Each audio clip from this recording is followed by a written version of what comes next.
हमारी यात्रा काफी दिलचस्प चल रही थी। मुझे ऐसा लगने लगा था कि ये यात्रा हर एक मिनट मुझे लाइफ कॉल फेस को दिखाने में हेल्प कर रही है। अक्सर हम जो दुनिया देखते हैं, बस हमें उसका वही चेहरा देखने को मिलता है जो हम देखना चाहते हैं। जैसा कि मेहरा साहब ने अपनी दुनिया को सिर्फ परेशानियों से घिरा ही देखा, वो अपनी चिंताओं में इतने डूबे हुए थे कि उन्होंने उसके समाधान ढूंढना बंद कर दिया था। इसकी चिंताएं भी पाली थी। मुझे तो बिल्कुल क्लियर हो गया था कि ये यात्रा मुझे काफी कुछ सीखने वाली थी। फिर मैं बुद्धिस्ट मंतोष इनके साथ आगे बढ़ा। हम लोग हर चीज को लेकर आपस में बातें करते जा रहे थे कि तभी रास्ते में हम एक घर के पास से गुजरे जहां एक आदमी अपने बेटे को हद से ज्यादा डांट रहा था।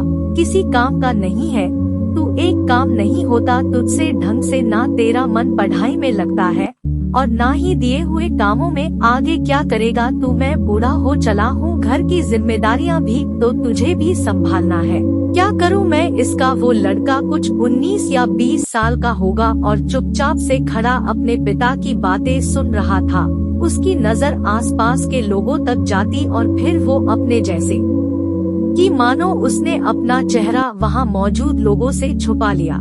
बाकी लोगों की तरह हमने भी यही सब होते देखा और पास ही एक बड़े पेड़ के नीचे हम लोग आराम से बैठ गए। इस बार ये काम भी बिगड़ा ना, देख लेना मुझसे बुरा कोई नहीं होगा। दिन ना जाने किन ख्यालों में डूबा रहता है। वैसे तो वो आदमी अपने बेटे पर चिल्लाए ही जा रहा था, लेकिन मंगट ओशन को देखकर अपने हाथ जोड़े हुए जल्दी से उनके पास आकर बैठ गया। देखने में लग रहा था कि उसकी आस्था बुद्धिस्ट मन में काफी गहरी थी। गुरुजी, मैं तो धन्य हो गया, मुझे आपके दर्शन हुए। बहुत दिनों से मैं कोशिश कर रहा था कि आप तक पहुंच पाऊं, लेकिन फिर ऐसा नहीं हो पाया। तुम्हारा नाम क्या है? मेरा नाम योगेश है। दरअसल मैं अपने बेटे को लेकर एक पूजा करवाना चाहता था। इसका किसी काम में मन ही नहीं लगता, शायद इसे किसी की, इसकी उम्र के बच्चे तेज तरार और मेहनती है, लेकिन ये तो जिम्मेदारी उठाने के लायक ही नहीं है। मैं बहुत परेशान हो गया हूँ गुरुजी, क्या करूँ कुछ समझ नहीं आता। सबसे पहले तो एक ही काम करो कि अपने बेटे को समझने की कोशिश करो। मैं कुछ समझा नहीं। मैंने देखा तुम्हें, तुम अपने बेटे को इतने सारे लोगों के सामने किस तरह से डांटे जा रहे थे। तुमने ये बिल्कुल भी नहीं सोचा कि तुम्हारी और उसके बीच की बात को इतने सारे लोगों के बीच में नहीं आना चाहिए था। लोग तुम्हारे बेटे और तुम पर हंसेंगे, और अगर उसका मन किसी काम में नहीं लगता तो इसका ये मतलब नहीं है कि तुम उसके लिए कोई पूजा करवा दोगे और वो ठीक हो जाएगा, बल्कि उसे एक ऐसे पिता के साथ की जरूरत है जो उसे समझे। उसके चेहरे से पता चल रहा है कि वो तनाव में था, लेकिन शायद तुम्हें नजर नहीं आया क्योंकि तुम्हारी उम्मीद उससे कुछ ज्यादा ही लगी हुई है। तनाव के लिए उसकी उम्र ही क्या है, अभी तो उसके सामने पूरी जिंदगी पड़ी है। तनाव का उम्र से कोई लेना देना नहीं है। ये तो किसी दिमाग की तरह किसी के भी दिमाग को अपनी चपेट में ला सकती है।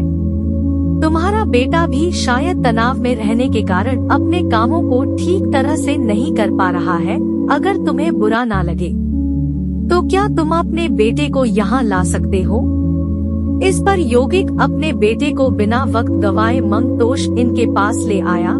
मेरी नजर भी उस लड़के पर पड़ी तो मुझे भी ऐसा ही महसूस हुआ, क्योंकि उसका चेहरा पूरी तरह से मायूस था। गुरुजी ने उसे ध्यान से देखते हुए उससे बात करने की कोशिश की, लेकिन बात करते समय वो आंखें ही नहीं मिला पा रहा था और ना ही ठीक से बोल पा रहा था। इस पर गुरुजी ने उसे जाने के लिए कहा और उसके पिता को वहीं रुकने के, और उसके जाते ही मंगट ओशन योगिक से कहने लगे, तुम बेकार ही अपने किसी काम के लायक नहीं समझते हैं, जबकि तुम्हारा बेटा पूरी तरह से तनाव से ग्रसित है। तुम्हें उसका ध्यान रखना चाहिए, उससे खुलकर बातें करनी चाहिए। उसका मन अगर कहीं नहीं लग रहा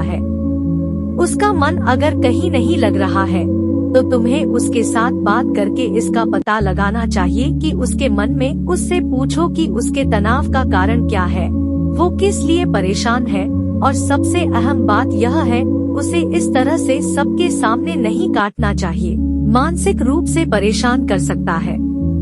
अगर आप कहते हैं गुरुजी तो मैं उससे जरूर बात करूंगा, लेकिन बात करने से पहले मैं ये जानना चाहता हूँ कि तनाव को पहचाने कैसे, क्योंकि मुझे तो मेरा बेटा बिल्कुल ठीक सा लगता है। तुम मुझे दुनिया की नजरों से देखना बंद करो, एक माँ की तरह देखो जो अपने छोटे से बच्चे की केवल रोने की आवाज से समझ जाती है कि उसे भूख लगी है या उसे पीठ में दर्द है या फिर उसे बाहर टहलने जाना है।